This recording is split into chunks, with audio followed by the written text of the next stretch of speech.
So welcome everybody to the very first lecture of this year's lecture series, the 2025-2026 TMU Department of Architectural Science lecture series. Tonight's lecture is the first of 6 exciting lectures that we have lined up over the course of the fall and winter semesters. You will notice posters up around the building. All of the events can also be gone through on our website. So now is the time to mark your calendars. Please have a look at those and please mark all of those lectures so that you can be here again and again and again and again. For those of you who don't know me, my name is Dustin Valen. I'm an assistant professor here in the department, and I am, again, co-chair of this year's lecture series with Jennifer Esposito. Before we get started, we want to acknowledge our sponsors, to whom we are extremely grateful. This year's lecture series is made possible by the generous support of Diamond Schmidt Architects, the Ontario Association of Architects, BDP Quadrangle, Thames Valley Brick and Tile, TPL Lighting, and Core Architects. This series is really an opportunity for students to learn about the work of award-winning practices, but also to sit and listen and understand how designers speak about their work, how they present the values behind their work, and the kinds of projects they choose to celebrate as practitioners. So we are not only grateful to our sponsors for supporting public programming at the school, but also for really enriching the experience and the training of our students at the same time. In most departments, lecture series are like the garnish on the side of the plate. In architecture, they are really an embedded part of the curriculum. So it's incredibly important that you're all here, and I'm excited to see the room brimming at capacity. I want to thank our fantastic administrative team, Alex Berciano, who's responsible for all of the promotions to do at the lecture series, Francisco Bianchi, who deals with all the behind-the-scenes financial stuff, which I certainly don't want to deal with, and of course, Ivan and Leo for getting us mic'd up and wired up without fail every single Thursday. I also want to thank our student volunteers for helping organize this year's lecture series, and especially Angela Lee, who designed that gorgeous poster where you can grab all those lecture dates from. If you're sitting there and you're thinking, hey, I'd like to be involved in the work of the lecture series too, please get in touch with Jennifer or I. We are always looking for more volunteers to join our cause. And all you have to do is send us a quick email, and I promise we will put you to work immediately. One small housekeeping item. I see them over here. Those of you who registered for OAA continuing education credits, this does not apply to the students. This applies to practitioners from outside the school. If you would like the certificate for those Con Ed points, they're on the podium right now, but I will put them outside this room. Please collect one on the way out after the lecture. With that, I'm going to turn things over to Sarah Gaddis, who is our most recent lecture series committee volunteer. All she did was send me one email, and now look, she has to introduce our first speaker and launch the entire series for us. So thank you very much, Sarah. The mic is yours.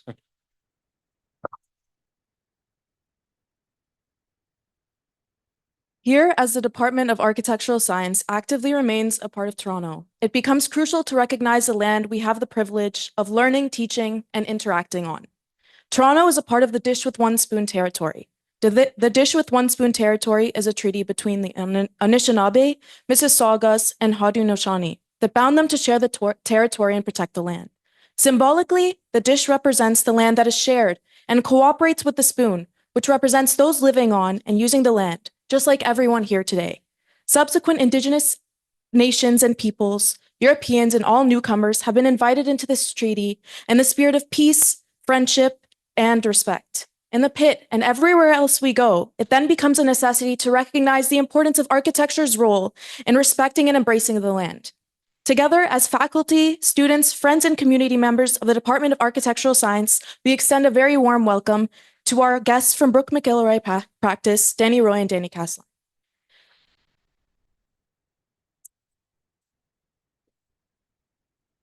Dani Roy is a registered professional planner and intern architect within the Indigenous Design Studio, IDS, of Brooke McIlroy's Toronto studio. He is Cree Métis from the Northern Community of Seketewak, Isle Elacrosse, Saskatchewan, and a member of English River Dene Nation and Treaty 10 territory. He was formerly a senior regional community planner practicing in Saskatchewan. His notable achievement in this role was being co-author and facilitator to the award-winning City of Prince Albert Municipal Cultural Action Plan. Utilizing his skill set as a planner and intern architect, Dani applies Indigenous design thinking to several placemaking and placekeeping projects of varying scales, from master plans to interior renovations. At IDS, he is currently working on multiple projects with Indigenous communities, including Mohawks of the Bay of Quinte, Saugeen First Nation, Serpent River First Nation, Lac de Mille Lac First Nation, Shishigwaning First Nation, as well as several projects for municipalities, urban Indigenous organizations, and post-secondary institutions involving multiple Indigenous rights holders and community groups. Dani Kastelein is a digital illustrator and intern architect at Brooke McIlroy, where they bring a deep commitment to integrating Indigenous perspectives into the firm's contemporary design practice. A registered citizen of the Métis Nation of Ontario, Dani's kinship ties trace from the Red River to the Georgian Bay region, with ancestral roots from Drummond Island. Their Métis heritage is a central influence in their work, guiding their understanding of the importance of honoring cultural narratives, and connections to the land. Dani holds a Master of Architecture degree from the Collaborative Water Program at the University of Waterloo.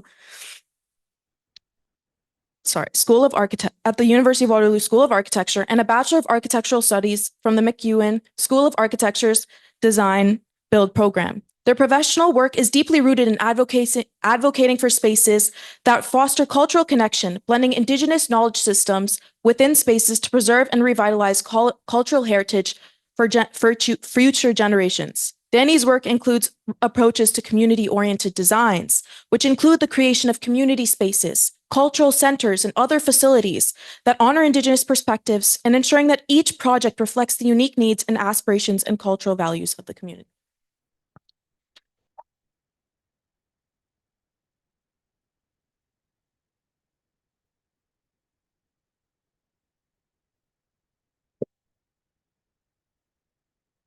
Do it two layers or one? That one's off. Yeah. All right. Well, thanks everybody. Thanks for having us this evening. This is actually quite a surprise for us to see such a packed room. We're quite excited for this evening's talk. So thank you for that lovely introduction. I don't think we have to do our introductions here, but just to reiterate, Tanse, Dani Roy, Nishi Kashun. Good evening, everybody. My name is Dani Roy. I'm a intern architect and registered planner within Brooke McIlroy. Associate as well, part of the Indigenous Design Studio. As the introduction said, I'm Cree Métis from Saskatchewan in northern Saskatchewan, also known as Isle Across Saskatchewan. And on my paternal side, I am a member of English River First Nation in Treaty 10 territory. I've been part of Brooke McIlroy since 2020. My previous life, I was a planner practicing in Saskatchewan, working with a lot of municipalities, working on planning processes, developing official plans, zoning bylaws, but I was always interested in design. So I transitioned to architecture into what I do today. So I'll hand it over to Dani. Hi, everyone. Ani Bojo. My name is Dani Kastelein. I'm Métis, but I'm also half Dutch. So my dad's Dutch, my mom's Métis, and I'm an intern architect with Brooke McIlroy. I'm also an associate, and yeah, I'm just happy to be here today. I'm excited to get rolling. Yeah. Let's get into it. So for this evening's talk, we've divided the lecture into two parts. So the first part is really getting into what is co-design and how we work with communities on that co-design process, looking into Indigenous placemaking, a little bit about us, the Indigenous design thinking that we deploy, and a deep dive into the projects that we work on. The second part of the lecture here is just some common elements in which we incorporate into a number of our projects. I think I'll say that this is probably the most unique opportunity that I think both Dani and I have been a part of for the last little bit. I've been at Brooke McIlroy for approximately, I think, like 3 to 4 years now. How long have you been there? 5 years. Yeah, 5 years. Okay. So Brooke McIlroy has this interesting arm as a part of our studio. It's the Indigenous Design Studio. We're a multidisciplinary firm, so we have planners, architects, landscape architects, we have interior designers, And a number of us who are Indigenous form this little group within that called the Indigenous Design Studio. So we're a full team of varied expertise that come together to work on projects. And we offer our personal insights and kind of our into our own selves, but also into our communities, into the work that we do. So a lot of our knowledge comes from a lot of the deep kind of traditions and also background into our own lives, and also of what we've learned as we've moved along in our lives and learned from each other as well. And basically, we try to figure out how do these Indigenous cultures find expression within our built environment. So I don't know if we've figured that out yet, but we're figuring it out along the way. It's completely new. So what is Indigenous placemaking? Some of you may be familiar with the term placemaking or placekeeping. And in general terms, placemaking is that notion of creating vibrant places built by community, informed by community voices, intended to create vibrant places full of life, full of activity. So what Indigenous placemaking seeks to do is to center Indigenous voices and experiences and cultures at the center of spaces. So it's honoring Indigenous relationships with the land, restoring that presence to communities, and creates places of healing and learning on the journey to truth and reconciliation. So it's really about honoring those stories of the land and really creating an Indigenous presence for everybody to learn when we develop these types of spaces. Yeah. A lot of the communities that we work with have often not had an opportunity to see themselves being expressed within their built form, within the architecture, either on their reserves or within the communities. So for them, it's like, it's a huge deal to be able to be part of a process in which you start to see yourself within the architecture and also your culture, which has kind of been erased from both public and private spaces. Yeah, and just thinking about architecture and urban design planning as an institution in that erasure of Indigenous presence through history, through the colonial history. So what we're seeing the past, a few decades is that restoration of those stories and that presence for the lands that we're situated on. So as someone with mixed ancestry, we often find ourselves kind of going around the circle around kind of what gives what guides us in our process. So we've developed this type of diagram to show what are the kind of things that we draw on, both in ourselves and also interrelationally, like within our group, right? So when we look at our own connections to our own identity, we look at our knowledge that we've built over our lifetime. A lot of us reconnect through post-secondary education. A lot of us connect back to community, go back to community, and start to reconnect that way, either through harvesting or through other material culture traditions. And also finding connection and kind of resurgence and allyship within our own group. So, being able to find each other within the design space, seeing each other outside of work, and being able to take part in some really interesting projects. I met Dani years and years ago when we went to the Venice Biennale and we're invigilators together. So it's a small world, but this is where we find ourselves within this world. So this diagram is an exploration of that co-design process that we introduced at the start of the presentation here. So what is that? So the co-design process is a circular process. Sometimes we think of processes going from A to B. It's not quite linear, it's circular. And what that means is you're constantly going between these different phases of the co-design process. And what that starts with is the patient process of listening. So meeting with community, hearing their stories, hearing their experiences and how they're using the space and what their aspirations are. And I want to emphasize that key point of patient process of listening. So oftentimes when you go through consultation processes, it's an hour long. And we've been part of engagement processes where introductions with elders take an hour long. So it's really about building that effort and that time in to be patient, listen to the elders, listen to the stories that they're sharing. From there, we go to learning. So that's taking the time to learn and understand from the communities that we're working with. Then again, there's a lot of that back and forth between the different phases. From there, we go to ideating, so translating and ideating what we're hearing from the community. And we start to develop an understanding and a narrative for the projects that we're designing.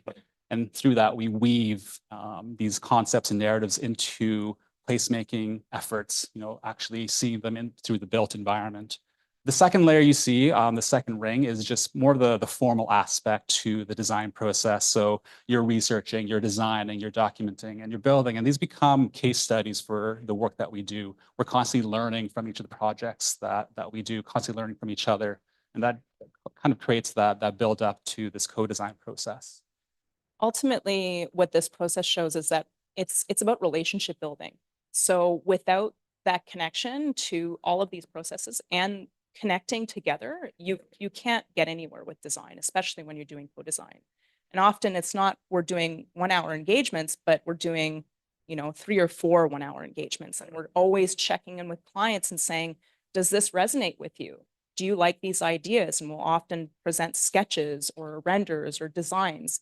Really want to make sure that we feel like the community is part of the design process and really feel like we're not really architects, or we don't really view that as a hierarchy within the process that we take on. It's more about we're like vehicles. We're like vehicles for these ideas that they bring forward to us. And through all the work that we do, I think we develop a really rigid process, and that's sometimes goes into many, many different directions. So, what does this look like?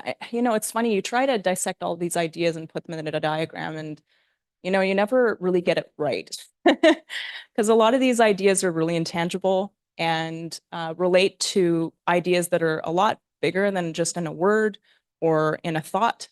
They often take a lot of years of patience and teaching and guiding. An elder won't give you the answer right away. They test you. Like, no, you have to come and talk to me for 3-4 hours before I actually give you the answer, so I know that you really want the answer. So, when you're looking at a lot of these different connections that we're making, it's not linear.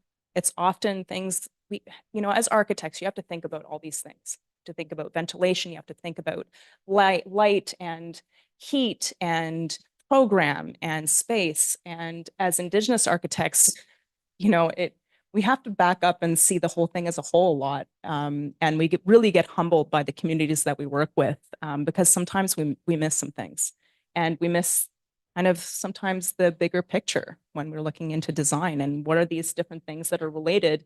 These communities are actually really, really important, and things that we don't really consider in our everyday. So we're going to spend a little bit of time really going into a deep dive into that co-design process with 5 separate projects that we've been honored and privileged to be a part of. The first one, though, predates us, but we do have some learnings to share with that. I feel like these projects really exemplify that co-design process that we've developed with communities. The first one being the Thunder Bay Spirit Garden. So this was, as I said, a project that predated us back in 2010. So I was still, I was actually working as a planner in Saskatchewan, but this incredible project. Dani and I actually had a funny conversation today. So this project showed up in kind of our precedent studies as we're going through our masters, as we're going through our education. So I think it really speaks to that element of reconnecting with the land, connecting with community, what it means to deploy traditional techniques of building. Architecture as a form for Indigenous people predates building codes. It predates, formal approaches to architecture. It's really about their understanding of how buildings came together. Yeah. Because often you wouldn't have architects. You'd have people from the community that learned how to build these things over a really, really long period of time. So things like when to harvest certain members, or what sizes do you need for certain constructions? People would just pass along this knowledge, and as a community, you would go out, gather the materials that you needed, come back and build it together. So that's kind of what we try to get back to. And looking at this project, I mean, I laugh all the time is, how do you identify contemporary Indigenous architecture, what does that look like? And I think the next slide kind of gets close to thinking about how we start to process, go through this process of deepening our relationship with traditional building practices while also melding in kind of a contemporary lens.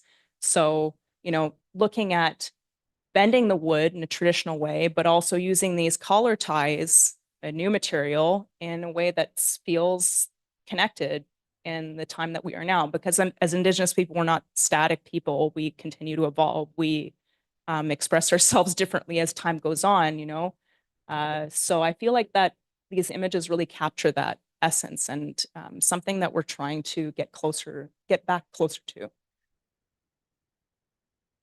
So this diagram here is more of a technical representation. So again, that idea of blending contemporary means of architecture with traditional forms of building. So, we as designers with our technical skill set could, create these nice, pretty diagrams, but it's really about the process of those techniques. So the traditional forms of bending and lashing. So this just goes through the formal process of that documentation and how this structure was built. I love this detail. You can kind of just see how that connection is being made. Again, just beautiful. Yeah. I should mention that the members that actually completed the build were community members. So they're actually members of the community that helped build the project. So that's often something that we do in a lot of our projects. We make sure that we procure from Indigenous suppliers and also builders, artisans. Often we're working with people like beautiful stone artisan, stone master, Solomon King, on a couple of other projects that we're working on now. And it's just such an honor to be able to look beyond architecture and see what other kind of relationships that we can build within community and kind of learn and build off of each other.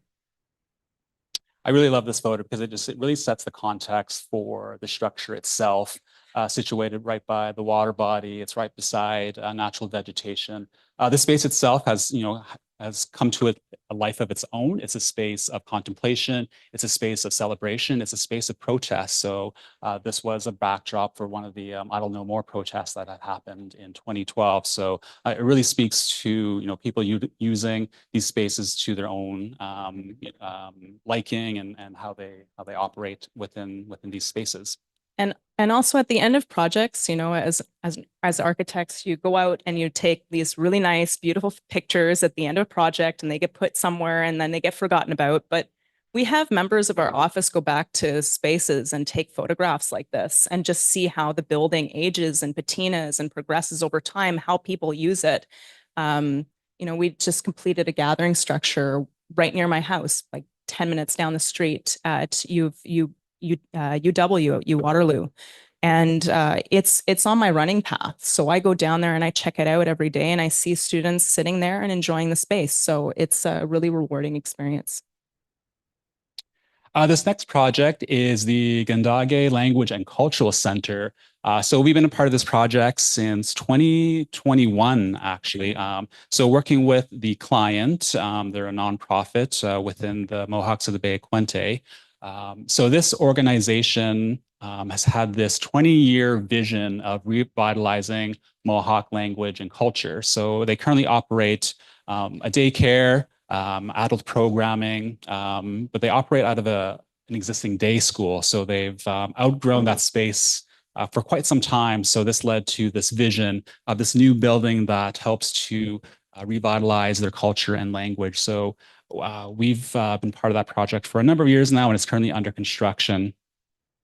But the formal process started sometime back in 2012 up to 2018. It was through a different firm. They specialize in engagement. So they really went through a comprehensive engagement process, working with youth, working with community leaders to develop this wonderful physical master plan that manifests that idea of revitalizing Mohawk language and culture. So the number one there you see on the legend is the situating the language school within the landscape and the different ideas that they wanted to incorporate. So this idea of a wampum belt path that intersects the site and the different uses of the surrounding landscape. So gardening, a traditional longhouse, different uses for agriculture.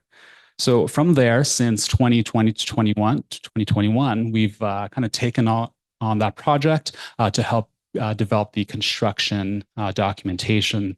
So that's led to where it is today, being under construction. So this is the site plan with the building in the middle. We've incorporated, the same elements that they've shared with us through their engagement process, situating the building in the center with the surrounding programming uses. So an outdoor school, an outdoor play structure for the youth, and just different surrounding uses there. This is it under construction. So this was, excuse me, back last spring. So you can really see the building come to life, and it's it's such an incredible experience being part of a design team where you see lines on a paper and you start to see the building come to life, and you start to think, oh, this space is a lot bigger or smaller than I thought, but it's really rewarding. Taking a closer look at the building itself. So the gathering space is the center of the building. It's where the community is going to host events, ceremonies, gatherings. So it's intended to fit about 200 people within the space.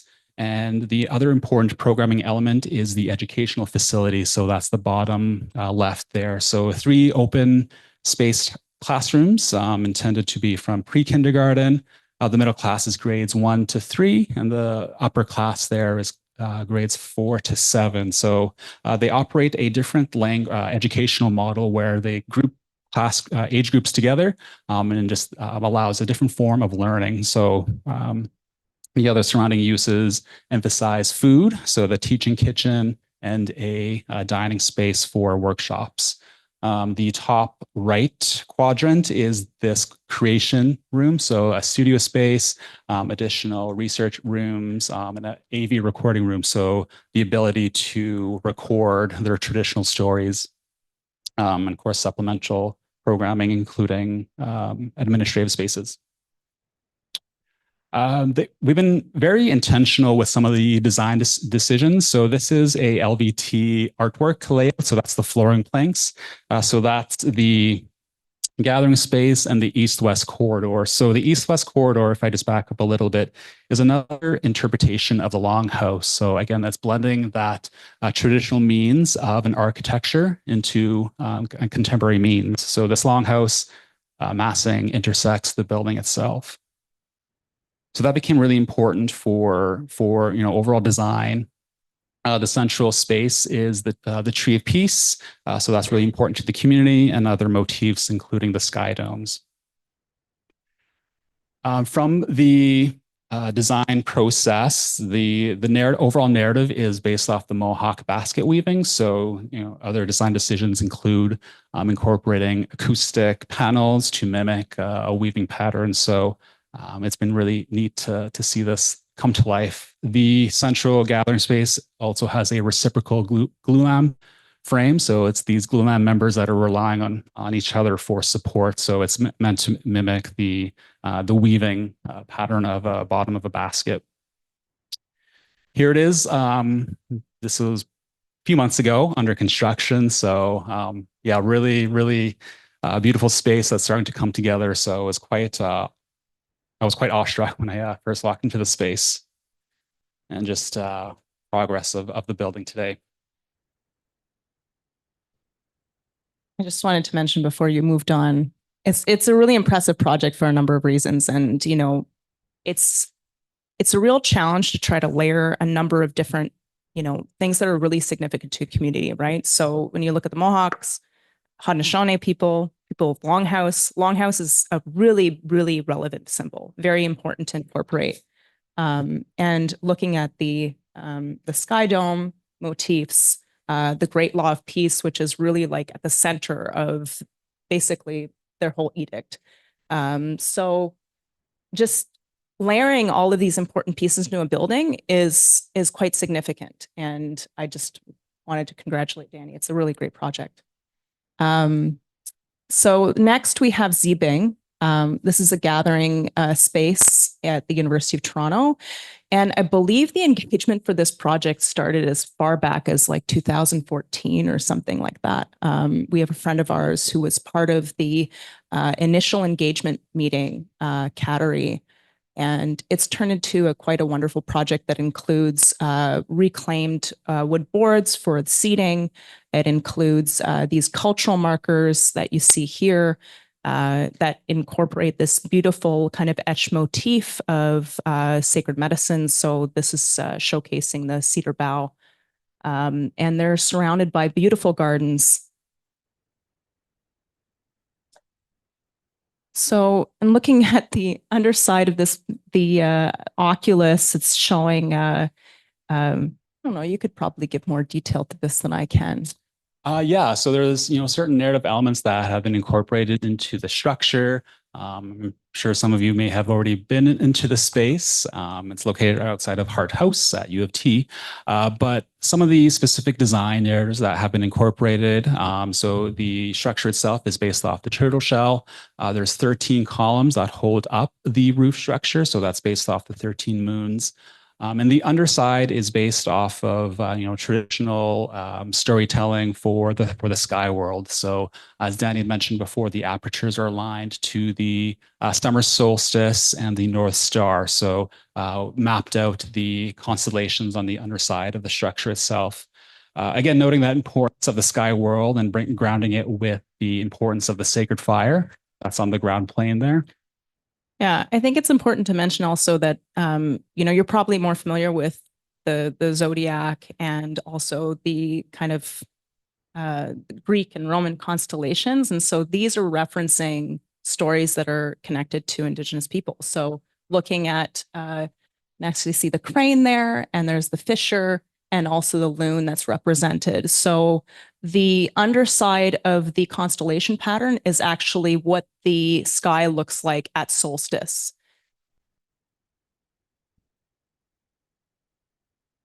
And here we have Ganawake Cultural Center. This is in Ganawake, Ontario. So this is a Mohawk community in Montreal. Sorry, not Ontario.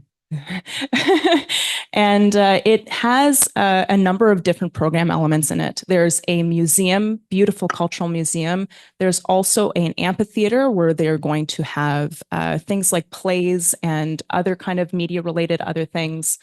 It's also going to serve as kind of like the hub for the community. Often these community centers are places where people can gather during important events, funerals, and there's also a really important core language center that's going to be part of the building. This community is really impressive in terms of their language school. Their language revitalization program is like no other that we've ever seen. They have classes running all the time. They have youth going to the program. They have adults that are doing it part-time and are actually doing it from home and then go to these language classes. And they're just really impressive. The knowledge holders there have a really, really amazing knowledge base. So out here, we see this is the outdoor gathering space. So it's a stepped kind of amphitheater space with a central fire. So you'll often see this as being a big element out of all of our projects is having the central fire being showcased. And as you enter this atrium, you see the next photo here. Oh, actually, if you can keep going. This is the atrium space that you enter in from that garden space. And so there's these beautiful skylights that kind of give light to the space. And the language program will be on this side. And then there's also a kitchen and kitchenette and cafe that's going to be incorporated as well. And if we go back, this is part of our package for the gallery space or the museum space that they're going to have there. So the museum is split on multiple levels, and it has the main level is referential to the village. So how things were when they were living in longhouses. So you have things like a birch bark canoe, dugout canoes. They have a lot of other archaeological artifacts that they're going to have placed there. And we've been working with kind of a huge knowledge holder, but also he is an amazing artist. And he's going to provide all of these beautiful illustrations that you see along the installations, along the ramp. Tommy Deere He's an amazing colorist and also a comic designer. And the whole space is reverential to the Sky Woman creation story. So there's this oculus in the middle of the space, in the hole in which Sky Woman fell from. And then you have the constellation that's going to be a stretched fabric on the top of the roof there. And then the ramp is supposed to represent the movement through your lifetime. So it's done in a clockwise motion. And I was there a couple months ago. So these are in progress construction images from there. So this is the atrium space. There's a staircase now, I promise. And that's the museum space. So as you move up through the museum, you move counterclockwise. And then as you move down towards the other way, you're going clockwise. Embedded in the walls are actually going to be artifact niches where we're going to have artifacts embedded right into the wall system. So this next project is at Toronto Western Hospital. It's the Indigenous Wellness Center. So we've shown projects that were gathering structures, large new buildings. So we wanted to show this as a smaller scale type of intervention or placemaking efforts that we've been privileged to be a part of. So we've worked with CN Partners, so they specialize in healthcare spaces. So Toronto Western Hospital, working through their reconciliation efforts, wanted to create a space, a safe and welcoming space for Indigenous staff and patients to come together for the various types of programming that were offered. So we had the opportunity to work on this project through schematic design, and CN Partners took that project through to construction. So I was happy to see a lot of the design decisions made it all the way through final construction and occupancy. So just to showcase the floor plan. So I like to think of it as a very small footprint, but huge impact for the hospital and the impact it is having on the Indigenous communities who are utilizing the space and who, said they now feel seen and welcomed into hospital spaces that have historically been a space of conflict and trauma. So that was one of the efforts that the hospital wanted to work on. So part of the design process included identifying various elements, including referencing natural environments. So the floor plan here showcases the hospital flooring in reference to the different geographies of Ontario. So the shield, the river, forest, shoreline, and lake. The top space there is intended to be an open, collaborative, and ceremonial space. So the whole space, you're able to go in and smudge and do ceremony. And the back end of the space there is a small kitchenette. So also highlighting the importance of food. So that often brings together Indigenous communities. So they wanted that connection between the kitchen space and the gathering space there. And just with a small meeting room for private consultations. I think it's important to note that, hospitals are starting to become a lot more inclusive in terms of, traditional healing practices, incorporating cooking and processing traditional medicines.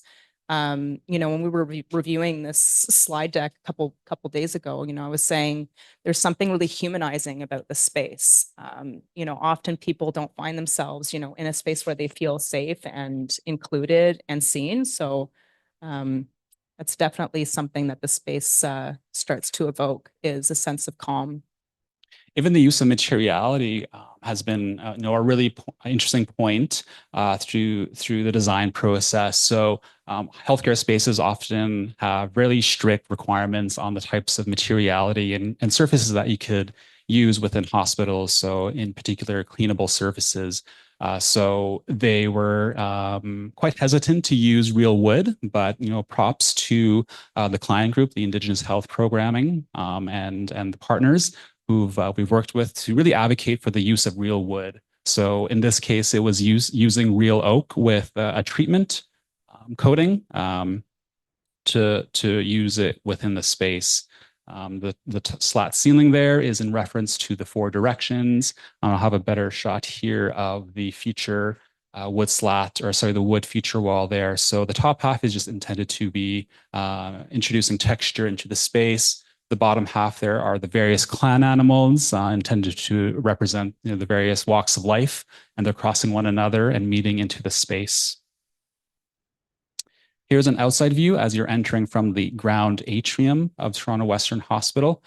So a lot of our projects also incorporate, blank canvases for Indigenous artists or muralists to also become part of that project. So after the space had opened, IHP had commissioned a Mohawk artist to develop additional paintings. So you see the top there, the canvases that welcome you into the space, the columns that were painted with the 4 sacred medicines.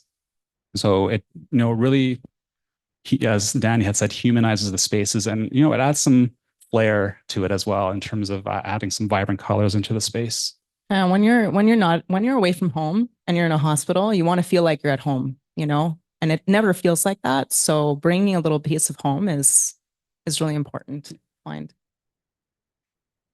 So the second half of this presentation will likely go along a bit more quick, and these are intended to be more quick fire examples of connecting stories to place. So how do we connect some of these themes that are used in placemaking? So oftentimes in our projects, we come across common elements that we've found that we've been incorporating into these projects. And this is not to say that we're incorporating a pan-Indigenous approach, but what are some specific elements that we're utilizing that connection to fire? Fire is really important to Indigenous communities, looking at specific languages that are specific to the nations that we're working with, and just other motifs, materiality, stories, and ending off with connections to water.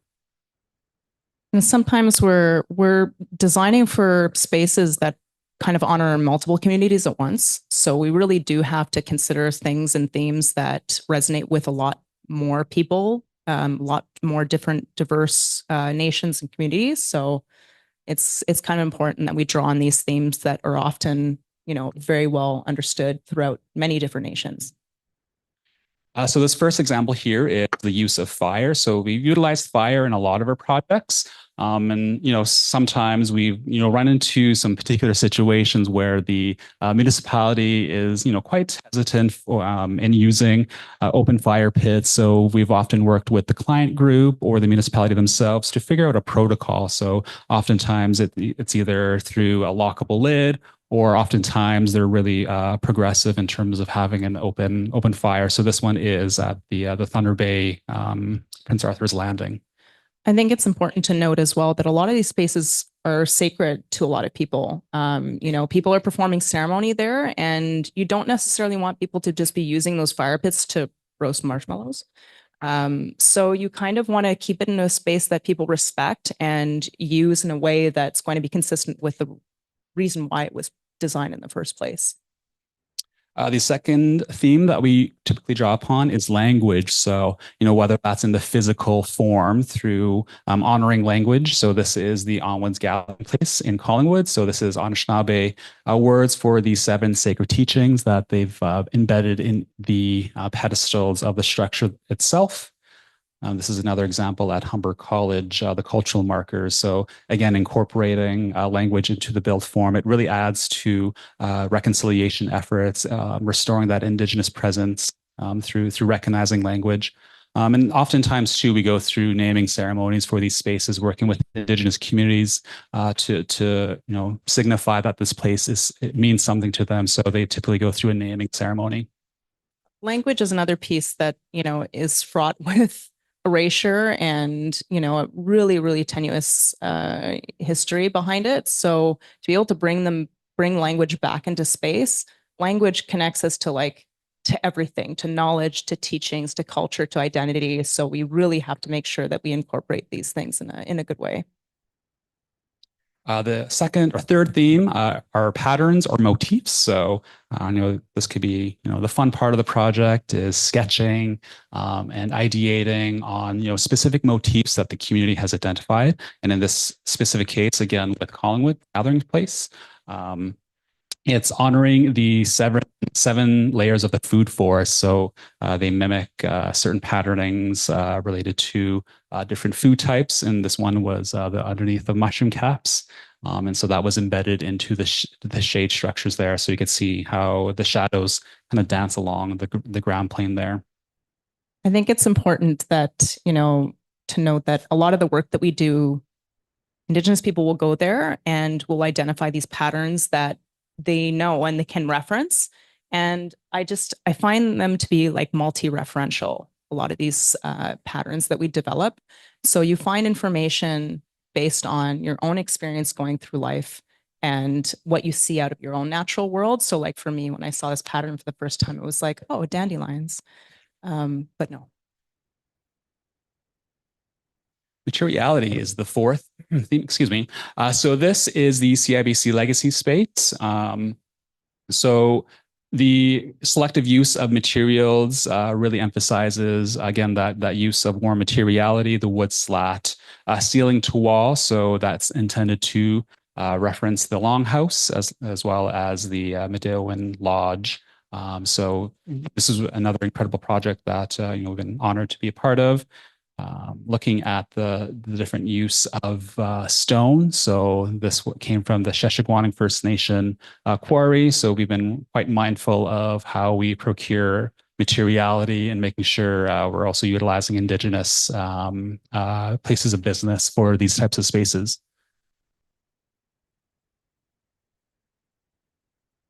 This one, Dani? Yeah, sure, why not? So in a lot of the work that we do, we try to embed as much story and as knowledge as possible so that really these spaces can work as kind of funnel some of these ideas into people's minds and be able to recognize them within other spaces as well. This is actually a treatment that was applied onto this concrete pad. It's showing the seven stopping points along the Anishinaabeg Great Migration. And they are kind of shown as these like bronze medallions that are kind of embedded within the concrete pattern. And you'll see other elements kind of hiding within the embedments as well, clan animals, other important features and patterns. So like one of them is the megas shell, or a cowrie shell that you would see along the path. It's part of the story. It's the cowrie shell is showcasing and showing the way along the migration path. And this last theme here we'll explore is water. So water is life. So we've incorporated that through a number of ways in various projects. So this one is at Algonquin College, the gap space there. So you'll see the green roof towards the background of that image. So we have a water collection system that gathers rainwater from the roof and it brings it down and irrigates the traditional garden that surrounds the gathering space. So here's just some details of that. And we've incorporated additional motifs at the plates there you see at the foot of that water collection. So that is intended to mimic the canoe. Again, mimicking some waterways and references to water. And with that, thank you.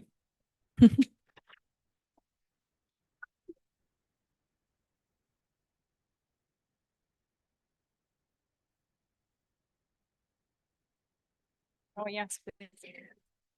Thank you both very much. Incredible and beautiful portfolio of work. I'm so happy you were able to share it. We have some time for questions. Is that okay? You're fine with questions? Great.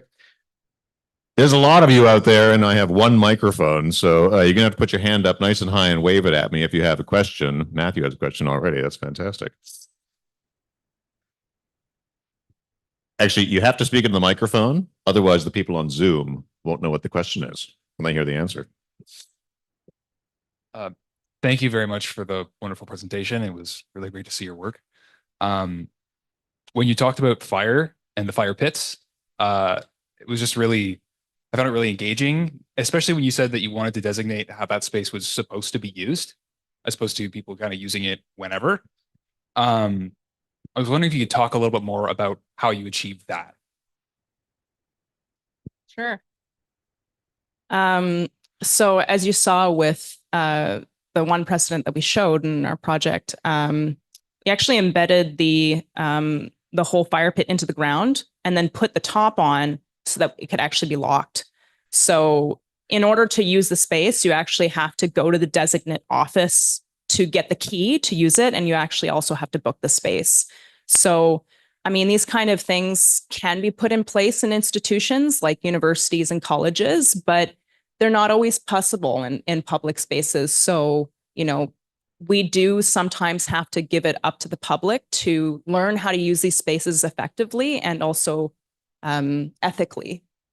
So part of it is trusting the community and trusting the public to know that these places are sacred. And we hope that the way that we design them and the way that the materials selected, that people kind of already get that sense like this, oh, this doesn't just feel like a fire pit, you know, Muskoka's where I can roast my, you know, my hot dogs. So we hope that that evokes that. Thank you for that question.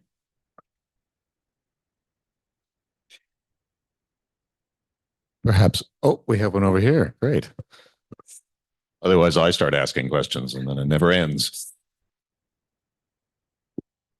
Thank you. So, yeah, my question was, you kept saying like you talk to the community. I'm curious on how that works. Are there specific organizations that you're able to like talk with and do some research with, for instance? Yeah, so we really look to the client through the projects that we work with. So it's really about that relationship that they've built and that we try to tie into the process. So it's really focused on the front end of the project, say schematic design. Then we probably meet with them a handful of times, 3 to 4 times to, again, go through that co-design process. Then that kind of papers off into the design detail. But typically with organizations, they have a Indigenous working group or a group that's already established that we would tie into. I think also when working with First Nation communities or any other Indigenous community, they're very small and very tight knit, and everybody knows each other. So, you know, when you're getting together in a room and you're talking to specific people, like mostly it's people that are either elected or people that have been identified as knowledge keepers that are in the room. But then you'll get something like, oh, you want to know about this? You're going to have to talk to so-and-so. Okay, how do I talk to so-and-so? Well, we're going to have to go visit them, or I'm going to have to give you their phone number. They don't have email. Oh, okay. And so we do that.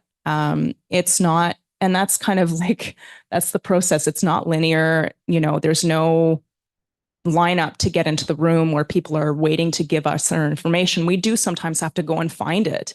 And often it's not easy to find, and you kind of have to find knowledge keepers. And over the years, I think we both have had a number of encounters with elders that we see at a number of different events, and we build a relationship with them. And sometimes we invite them to impart their knowledge onto other projects that we use. So it's really about relationship building, and it doesn't happen overnight. It happens over many, many years of trust and just sharing with each other. Like they don't just share with us, like we also impart our own knowledge to the community and also share our own personal experiences, because otherwise that's the only way that trust can be built.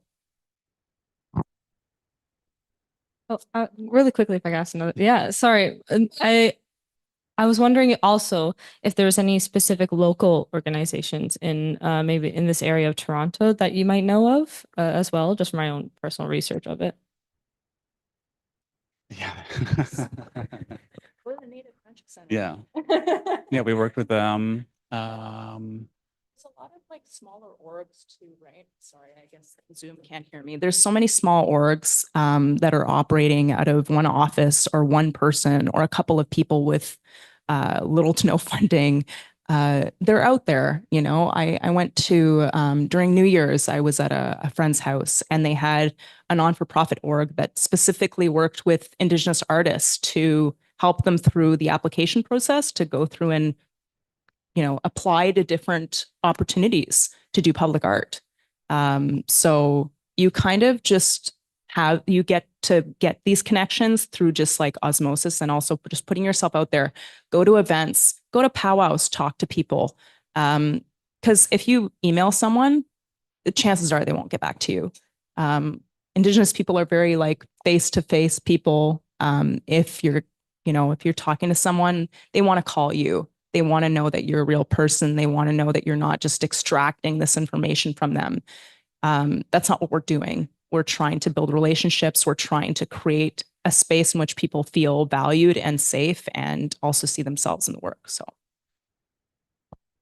maybe I'll just pipe in to add a comment there about the connections to Indigenous community. Of course, there is an Indigenous Student Center on our TMU campus, and there is a powwow taking place tomorrow, actually, in the Kerr Quad, starting at 6:30 a.m. with a sunrise ceremony and running into the early evening with dances and regalia and several booths advertising the services. There's also the Toronto Aboriginal Support Services Council, where our faculty just recently had a faculty meeting, and they aggregate, I think it's 29 social services in Toronto, and they're all listed on the website. So it's TASSC, that website. But thank you very much for the presentation. I do have a question. I'm wondering if you could speak a little bit about the position of the Indigenous Design Studio within the Brock McElroy office, and yeah, how that works sort of practically, but also isn't every project Indigenous in some way? And how surely there are Indigenous clients that in communities that you're working with, but how does this thinking infuse every project that the firm is working on? do you want to take a crack at that? Yeah, so it's really the interdisciplinary approach to our practice. We'd like to consider ourselves embedded within the overall studios. Myself, as both an intern architect and planner, I'm able to kind of weave myself both into the architecture and urban design studio. And overall, with specific projects, we like to think of them as holistic. So, really lending itself to an Indigenous way of thinking for some of our projects. Some of the urban design projects are more, development orientated. So sometimes, we're plugged in here and there. But when it's very focused on that Indigenous design thinking, that's, when we're more actively involved into these projects. So, I think Dani and I hop between each of our disciplines and not really add our 2 cents, but trying to, advocate for Indigenous ways of thinking into our practice and to our projects that we work on. Like indigeneity, like our indigeneity is just it's a lens like everything else. Like I'm sure everybody has their own like life knowledge and skills that they bring to their job. It's another way of looking at things. And it's not like we work isolated. Like we not only have, we have other Indigenous people in our office that we go to for information that are not within our own discipline, that we go to for information. A lot of the projects that we work on need multiple different disciplines working on it. And so we really kind of rely on that level of expertise and knowledge, but we also rely on our non-Indigenous, people as well. And, they're allies in our spaces, and they learn as much as we're learning, we're learning together side by side. And it's not just us executing this work, it's a group of people. So it's really a whole team. So yeah, we can't work on it alone, and often you need kind of a diverse kind of way of looking at things in order to get things done. So we have to rely on a lot more voices than just our own. I'm going to interject with a question because there's so much going on here. But this idea of learning keeps coming up again and again. And I was struck by the story you started with of the elders who may not reveal, that critical piece of information to you until they feel you're ready to learn. Right? You have to be ready to learn before you can learn. That's one of the fundamentals. The question, though, is it's not often that I think we have, young architects representing established firms, and you're both close enough to architecture school that we could start to stitch these together. If every project is an opportunity to learn something new and to engage with new communities, clients, are there things you have learned as you're actively transitioning from students to professionals that were perhaps surprising to you in practice as well? Gosh, in practical terms, budgets. We have to fail fast. If an idea isn't working, let's not spin our wheels and try to iterate a little bit faster. Other learnings, the importance of collaboration is incredibly important in our studios. So that cross dialogue among colleagues, which I think is pretty important in architecture school. But you're really learning some technical skills from more established colleagues within the firm. I didn't learn anything. No, just kidding. Oh man. I'm like a pretty impatient person. I've learned to develop a lot of patience, but I'm typically not a very patient person, at least by nature. Projects take a lot of time. Engagement takes a lot of time. The engagement part is easy for me, but having to, stick with something for, often these projects take a lot longer than traditional projects because there's so much engagement that needs to do. Funding falls through. You wait for a few more years for the project to come back up. You advocate for the project. You try to help the community find more funding. It's a roller coaster, and it's it's a labor of love. It really is. But I don't know. It's worth it in the end. I mean, especially now that we're both entering like final phases of some projects like CA, and it's kind of wild to finally see these things built because a lot of the stuff that we do in our office sometimes doesn't get built. It gets stuck in feasibility, schematic design land, and you kind of have to make peace with that.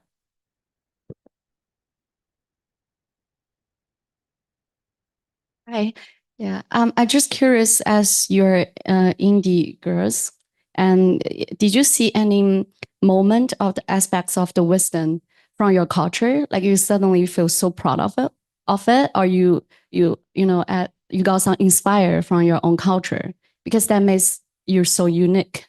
And then yeah, so as a like a city girl, so we don't really feel the same way. Like for example, I see that wall with like a jungle. I feel a little bit fear and then the pressure from that wall. And I think maybe feel like embrace or, like it's different feeling for you guys. So could you share a bit with us? Thank you.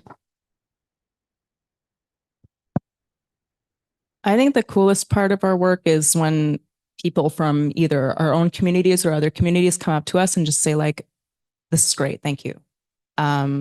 And it's not like tooting our own horns. It's, often, we're just pieces of the larger project team that end up putting these things together. But it's really empowering to see people have agency and be able to use spaces that you wouldn't have ever thought you'd have an Indigenous gathering space, 10, 20 years ago at a university. It just didn't happen. You didn't talk about it. When I went to school, yeah, we had a little Indigenous student center. There was like a couple of computers in it. And, we had ceremonies that few people attended. And that's another thing too, is not all Indigenous ceremonies are closed. Like you as a non-Indigenous person can go to ceremony. Go to them. Even sunrise ceremonies. Sunrise ceremonies are very eye-opening. They require you to get up really early most of the time, like 5:30, 6 o'clock. So it's brutal, but you get a lot out of it and you learn a lot. So don't be afraid to jump in, even if you're not part of the community.